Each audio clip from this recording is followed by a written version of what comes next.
Guys, I can't do it. I have no idea how that man streamed patch notes analysis for 10 hours. I can't do it. There's no way I can do 10 hours of this. Like, I'm pretty deep, and I've been stalling really hard.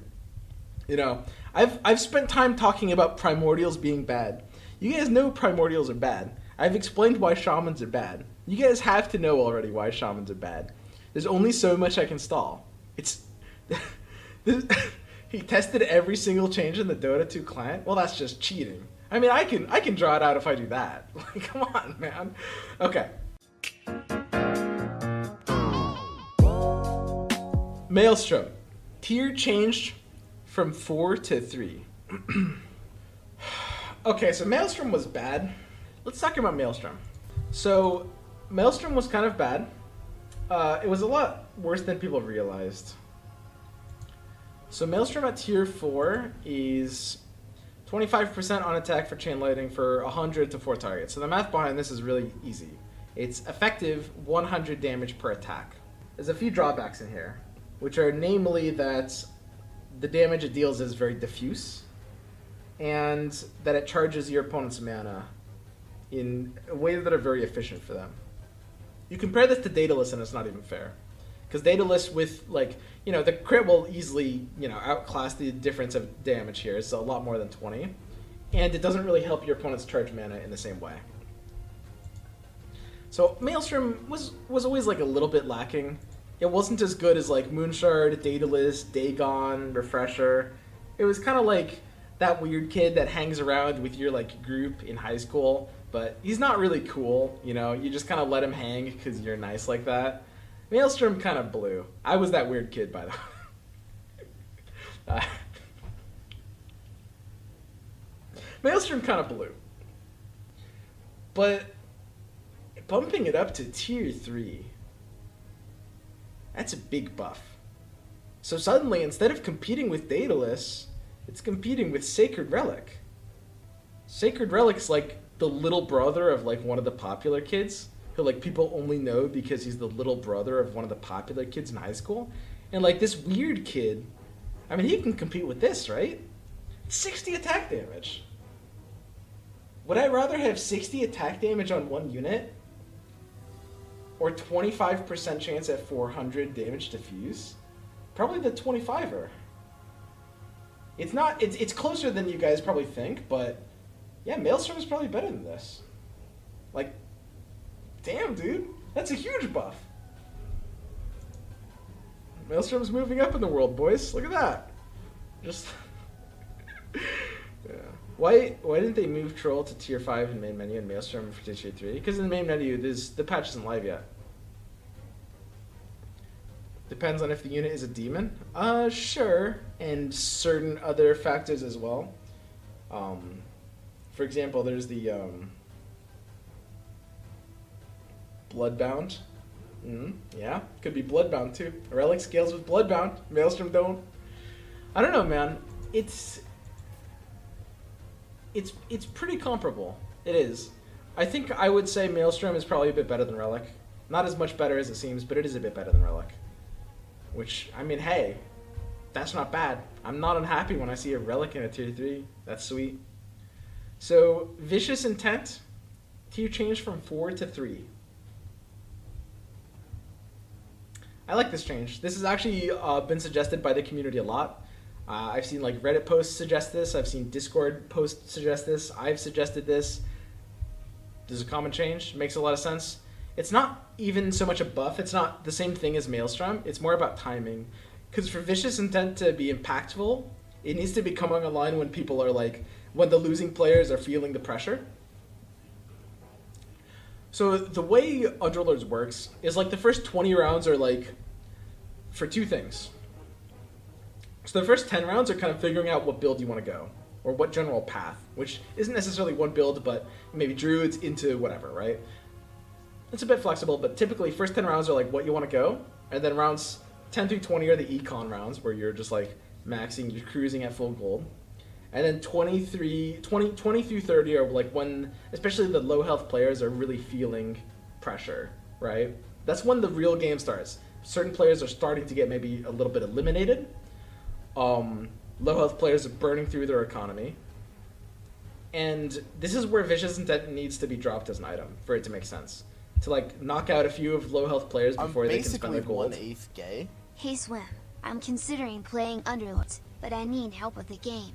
Do I go Assassins, like Hubox Save Gwent, elusive invisibility item, like you vanished from Gwent, or elusive alliance, like you made Gwent miss you 75% of the time? That never gets old, dude. Yes.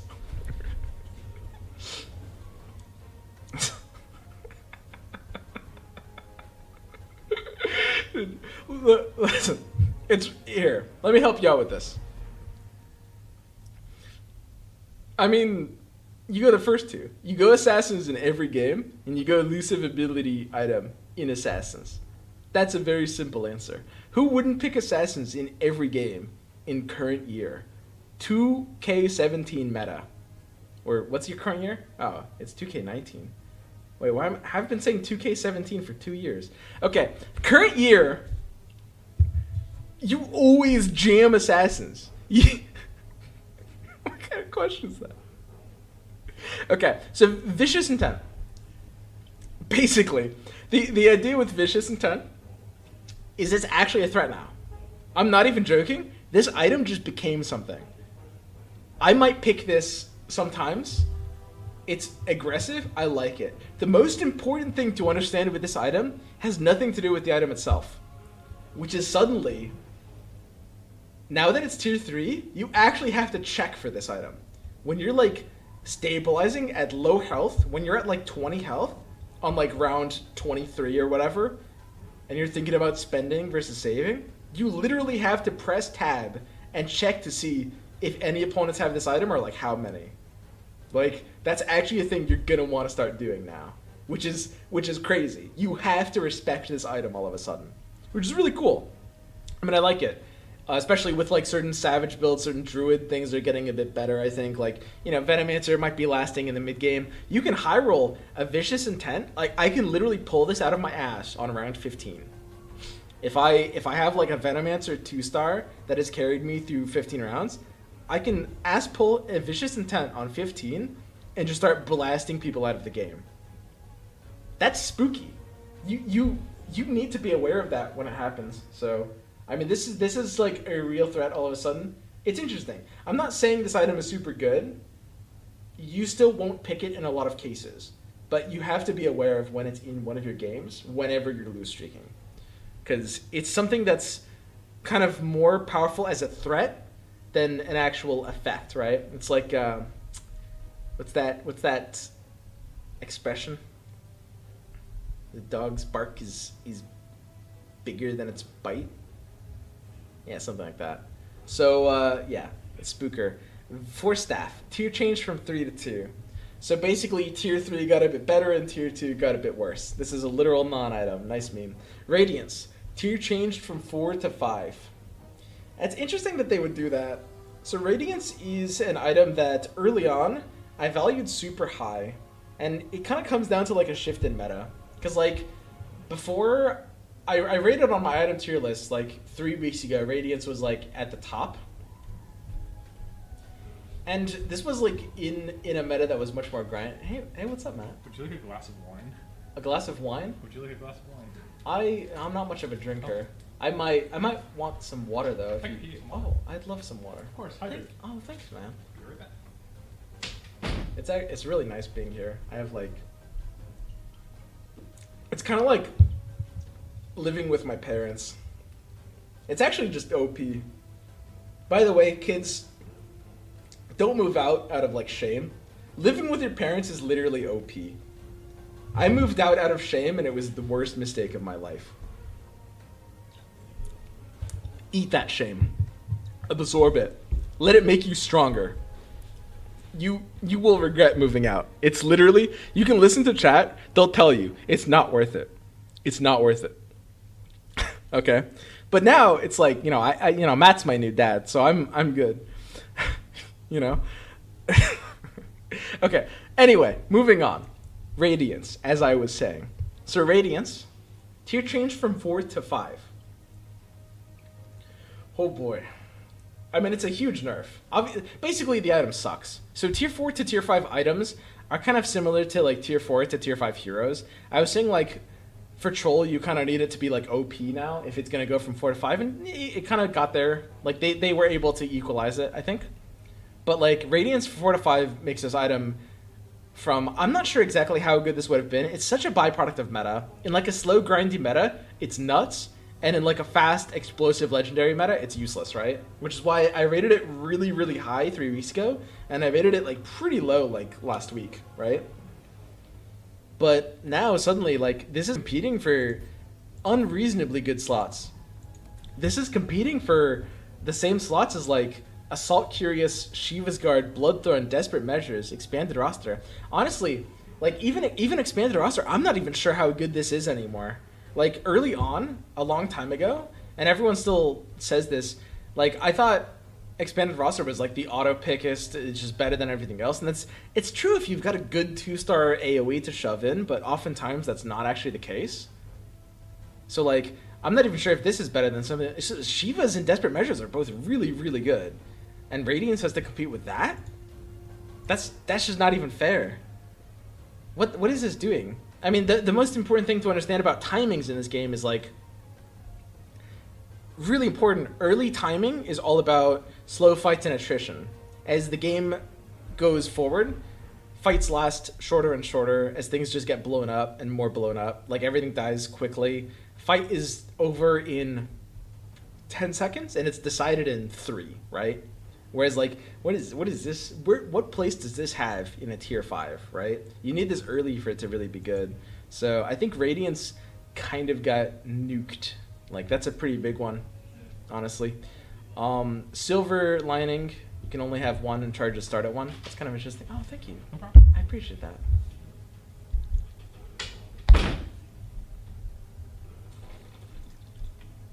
It's very important to hydrate.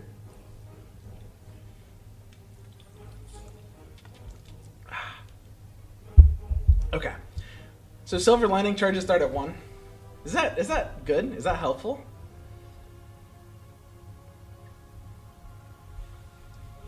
Does that do anything?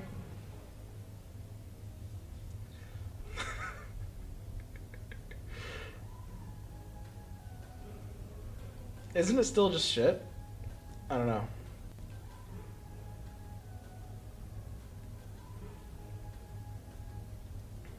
Crit multiplier on Daedalus from 235 to 200. Damage down to 70. Woof. Whoa. Big Daedalus nerf. Holy shit. That's actually crazy. Crit multiplier. Okay, let's do some math. 235 to 200 and damage down to 70. Let's actually see how this compares to something like Moonshard. Looks like Moonshard didn't get changed. Okay. Let's do some crunching.